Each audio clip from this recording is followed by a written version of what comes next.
اعوذ باللہ من الشیطان الرجیم بسم اللہ الرحمن الرحیم. السلام علیکم students. I'm your teacher Slim Yusuf and it's my sixth lecture for the students of BS English 4th semester. Today we shall discuss another poem of William Wordsworth and its name is Tintern Abbey. Well, before we start reading this poem, let us have an overview of this poem. اس نظم کے پڑھنے سے پہلے میں اس کا مختصر سا خلاصہ بیان کروں گا اردو میں بھی انگلش میں بھی تاکہ آپ کو سمجھنے میں آسانی ہو جائے. اسٹوڈنٹس، نظم ٹنٹن ایبے ایک سبجیکٹو پوئم ہے. سبجیکٹو مطلب اس میں شاعر اپنی پسند کا ذکر کرتا ہے. سچویشن کچھ اس طرح سے ہے کہ 1793 میں 1793 ولیم ورڈسورتھ نے ایک علاقہ وزٹ کیا انگلینڈ میں. اس کا نام ہے ٹنٹن ایبے اور وہاں ایک دریا بہتا ہے دی ریور یی WYE. شاعر کو وہ علاقہ، وہاں کے قدرتی مناظر اور فطرت کی خوبصورتی بہت پسند آئی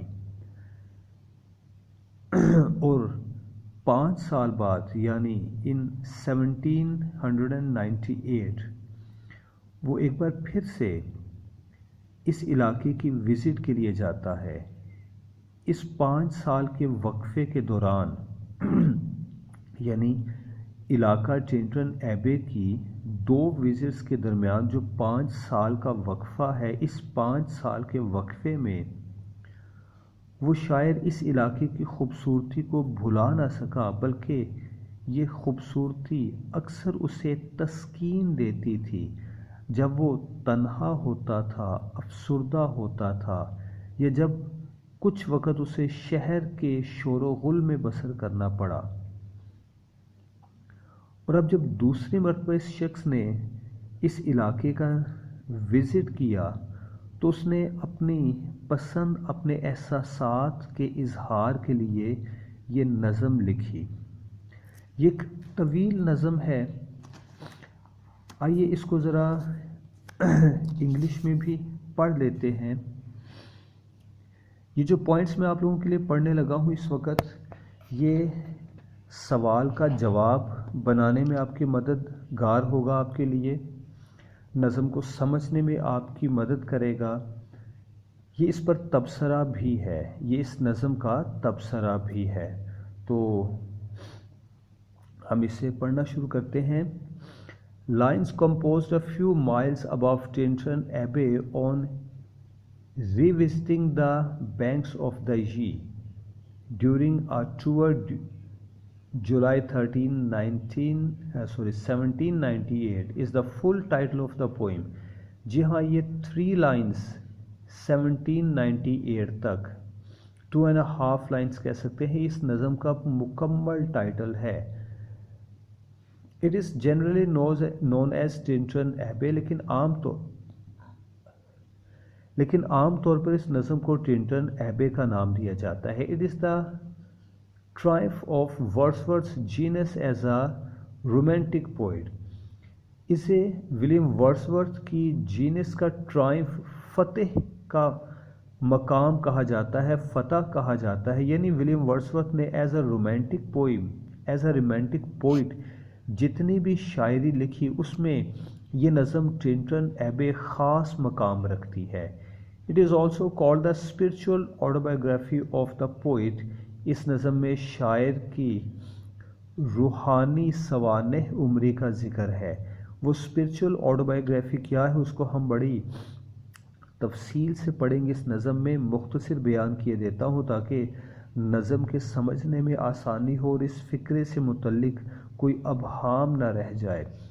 اسپرچول آٹوبایوگرافی یہ ہے کہ شاعر بیوٹی آف نیچر کو بڑا پسند کرتا تھا اور اس کی زندگی میں 4 مختلف دور گزرے ہیں بیوٹی آف نیچر سے محبت سے متعلق. جیسا کہ ہم پچھلے لیکچر میں تفصیل سے پڑھ کر آئے ہیں. ہم نے ایک سوال کا جواب ڈسکس کیا تھا. سوال تھا discuss William Wordsworth as a poet of nature, اور اس میں ہم نے پڑھا تھا کہ ولیم ورڈسورتھ 4 سٹیجز سے گزرتا ہے as a poet of nature. تو یہ جو اسپرچل آٹوبایوگرافی ہے یہ اسی طرف اشارہ ہے. اس میں ہمیں بتایا جاتا ہے کہ کس طرح سے پہلے وہ صرف فطرت کو دیکھتا تھا, اٹس آؤٹر بیوٹی, پھر وہ آؤٹر بیوٹی اس کو اٹریکٹ کرنے لگی. پھر ولیم ورڈسورتھ نے اس بیوٹی آف نیچر میں ایک لیونگ اسپرٹ کو محسوس کیا, ڈیٹیکٹ کیا. یہ وہ ساری سٹیجز ہیں, سٹیپس ہیں جس کو اسپرچل آٹوبایوگرافی کا نام دیا گیا ہے, اور اس نظم ٹینٹن ایبے میں اس کی تفصیل ہم پڑھیں گے. It deals with the subjective experiences of the poet and traces the growth of his mind through different periods of his life. The influence of nature on the poet in various stages forms the main theme of the poem. M-A-I-N, معاف کیجیے گا, M-A-I-N, main theme of the poem. ہاں, تو وہی پہلے والی بات کہ اس کی زندگی کی جو 3 یا 4 مختلف سٹیجز ہیں as a poet of nature, یا پھر his development, the development of his love for nature, وہ اس نظم کا تھیم ہے, فوکس ہے اس نظم میں. The poem deals with the influence of nature on the boy, the growing youth and the mature man. The poet expresses his tender feelings for nature in this poem. یعنی فطرت سے متعلق شاعر کی جو بھی جذبات, احساسات ہیں, ٹینڈر فیلنگز ہیں, اس کا ذکر ہے اس نظم میں. The language of the poem is simple and lucid. Lucid means واضح اور سادہ زبان ہے. The medium of this poem is blank verse. Blank verse میں لکھی گئی ہے یہ نظم. اس کے بعد اس نظم کی انٹروڈکشن میں اوکیین شامل ہے. اوکیین مطلب موقع, کہ کس موقع پر یہ نظم لکھی گئی. ویسے تو میں اردو میں بیان کر چکا ہوں, لیکن انگلش میں بھی اس کا پڑھنا ضروری ہے, کیونکہ یہ پیراگراف جو میں آپ کے لیے پڑھ رہا ہوں یہ کہیں کسی سوال کے جواب میں شامل ہو سکتا ہے, تو اسے توجہ سے پڑھیے گا. William Wordsworth first visited Tintern Abbey in 1793. The scenes of the beauty of nature were imprinted on the mind of the poet. On July 13, 1798, he again visited the place. He said, جی ہاں, جب 1798 میں اس نے دوبارہ سے یہ علاقہ visit کیا اور اس نے یہ نظم لکھی, تو ولیم ورڈسورتھ کے اپنے الفاظ ہیں اس نظم سے متعلق. وہ لکھتا ہے کہ no poem of mine was composed under circumstances more pleasant for me to remember than this, کہ جن حالات میں میں نے یہ نظم لکھی ہے اتنے خوشگوار حالات میں میں نے کبھی کوئی دوسری نظم نہیں لکھی تھی. I began it upon leaving Tintern Abbey after crossing the Yea and concluded it just as I was entering Bristol in the evening. Bristol ایک علاقے کا نام ہے. After a ramble of 4 or 5 days. ramble گھومنا پھرنا, آوارہ گردی کرنا. with my sister. Not a line of it was altered, not a line of it ever was altered, and the poem that we know today is identical with the poem composed on the bank of the river Yea. تو جناب اس نظم سے متعلق شاعر نے خود کہا کہ بڑے خوشگوار حالات میں اس نے اس نظم کو لکھا اور ایک بھی لائن اس کو ریپیٹ نہ کرنا پڑی. یعنی شاعری کا نزول ہو رہا تھا اس پر, الفاظ فکرات کا نزول ہو رہا تھا اور وہ لکھتا چلا جا رہا تھا. اور جب اس شاعر نے اس نظم کو ریپیٹ کیا, دہرایا, اس کی اصلاح کے لیے, اس کی نوک پلک درست کرنے کے لیے, تو اسے کہیں کوئی ایک لائن بھی تبدیل نہ کرنا پڑی. اس لحاظ سے بھی یہ نظم ٹینٹن ایبے اس شاعر ولیم ورڈسورتھ کا ایک شاہکار ہے. تو آئیے اب اس نظم کو ہم پڑھنا شروع کرتے ہیں.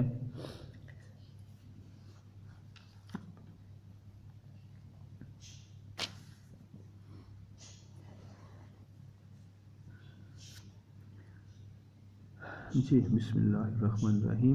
تو اسٹوڈنٹس اب دیکھ سکتے ہیں کہ جو ٹائٹل میں نے پڑھا تھا وہ سیم اسی طرح سے لکھ رکھا ہے. Lines composed a few miles above Tintern Abbey on revisiting the banks of the Yea during our tour July 13, 1798.